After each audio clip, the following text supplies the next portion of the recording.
नमस्कार।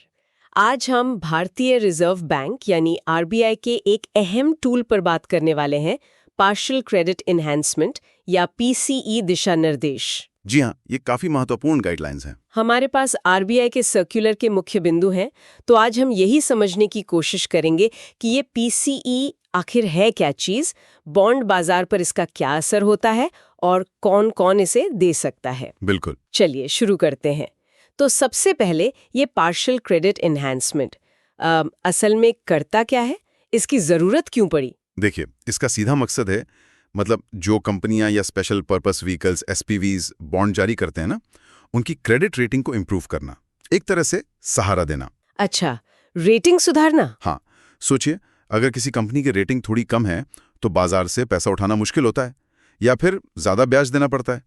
पीसीई यहाँ एक किस्म का क्रेडिट सपोर्ट देता है। तो इससे कंपनी को क्या फायदा होता है? मतलब रेटिंग सुधर गई तो? सबसे बड़ा फायदा तो यही है कि बेहतर रेटिंग से कंपनी को कम ब्याज दरों पर लोन मिल जाता है और निवेशक भी ज्यादा आसानी से मिलते हैं, है ना? हाँ हाँ, बिल्कुल।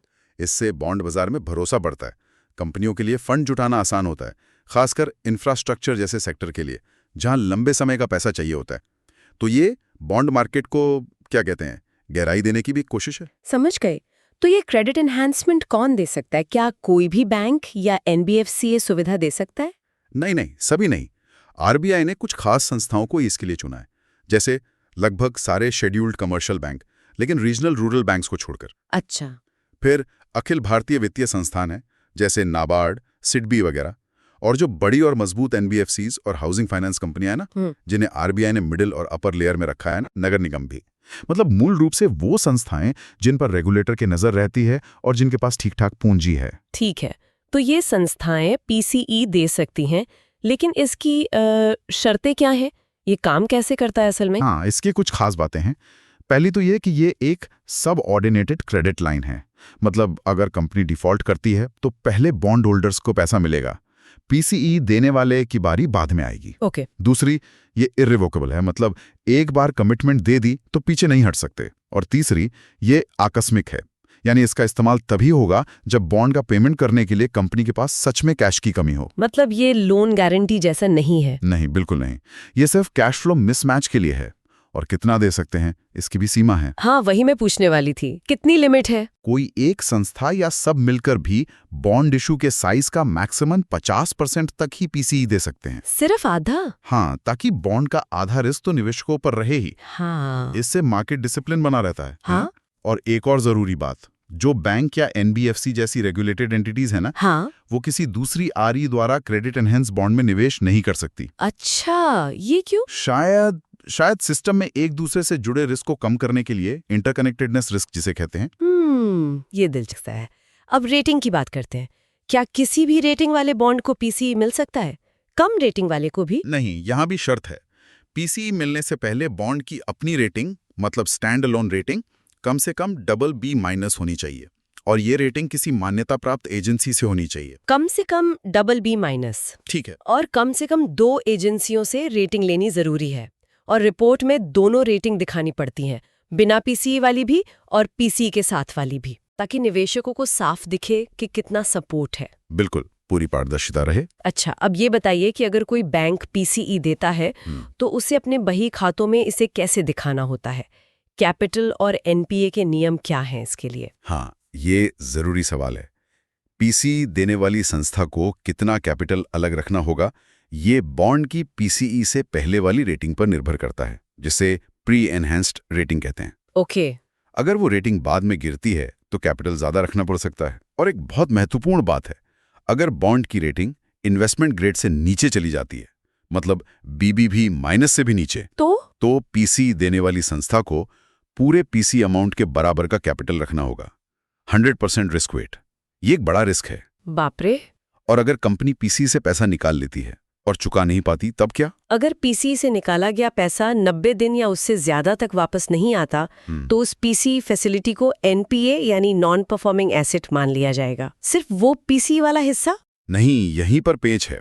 अगर पीसी एनपीए हुआ तो उस कंपनी को दी गई बाकी सभी लोन सुविधाएं भी एनपीए मान ली जाएंगी।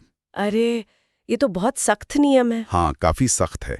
ये कंपनियों पर समय पर भुगतान करने का दबाव बनाता है। समझ गई। अच्छा, क्या एक्सपोजर की भी कोई सीमाएं हैं? मतलब एक बैंक कितना पीसी दे सकता है? हाँ, दो तरह की सीमाएं हैं। पहली, किसी एक कंपनी या ग्रुप को जो पीसी दिया जा रहा है वो बैंक की ओवरऑल सिंगल या ग्रुप बोरोवर लिमिट के अंदर ही होना चाहिए। ठीक है। और दूसरी, किसी भी बैंक या एनबीएफसी का कुल पीसीए एक्सपोजर उसके टियर 1 कैपिटल के 20% से ज्यादा नहीं होना चाहिए। ये ओवरऑल लिमिट है। यानी रिस्क को मैनेज करने के लिए काफी सारे चेक और बैलेंस है। बिल्कुल। रिस्क को फैलाना और उसे एक जगह कॉन्सेंट्रेट होने से रोकना ही मकसद है। और शायद एनबीएफसीज और एचएफसीज के लिए कुछ खास शर्तें भी थीं। हाँ, उनके लिए कुछ अतिरिक्त शर्तें हैं। जैसे अगर पीसी किसी एनबीएफसी या एचएफसी के बॉन्ड के लिए दिया जा रहा है तो उस बॉन्ड की मैच्योरिटी कम से कम 3 साल होनी चाहिए। ओके। और उस बॉन्ड से जो पैसा जुटेगा उसका इस्तेमाल सिर्फ मौजूदा लोन को चुकाने यानी रीफाइनेंस करने के लिए ही होना चाहिए, नए प्रोजेक्ट के लिए नहीं। और हर एक एनबीएफसी या एचएफसी को दिया गया पीसीई एक्सपोजर पीसीई देने वाली संस्था के कुल कैपिटल फंड के 1% से ज्यादा नहीं होना चाहिए। तो कुल मिलाकर ऐसा लगता है कि ये काफी रेगुलेटेड और सोच समझकर बनाया गया टूल है। जी हाँ, और एक और जरूरी सेफ्टी फीचर है एस्क्रो अकाउंट। आरबीआई कहता है कि पीसीई वाले प्रोजेक्ट्स के कैश फ्लो को एक अलग एस्क्रो अकाउंट में रखना होगा। उससे क्या होगा? उससे ये पक्का होता है कि प्रोजेक्ट से जो भी पैसा आ रहा है वो पहले बॉन्ड होल्डर्स और पीसीई प्रोवाइडर को चुकाने में इस्तेमाल हो। मतलब पैसे को एक तरह से रिंग फेंस कर दिया जाता है। इससे पारदर्शिता भी रहती है।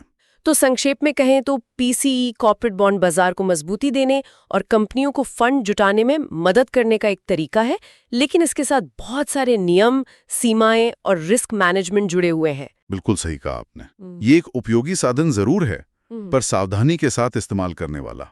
तो आगे क्या? क्या हमें इसका इस्तेमाल और बढ़ता हुआ दिखेगा? ये देखना दिलचस्प होगा।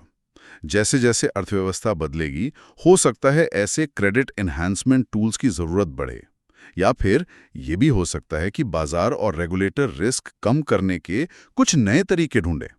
ये एक अहम सवाल है जिस पर आगे भी नजर रखनी होगी। बिल्कुल।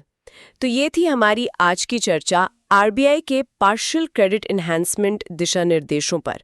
उम्मीद है आपको ये जानकारी उपयोगी लगी होगी। जी।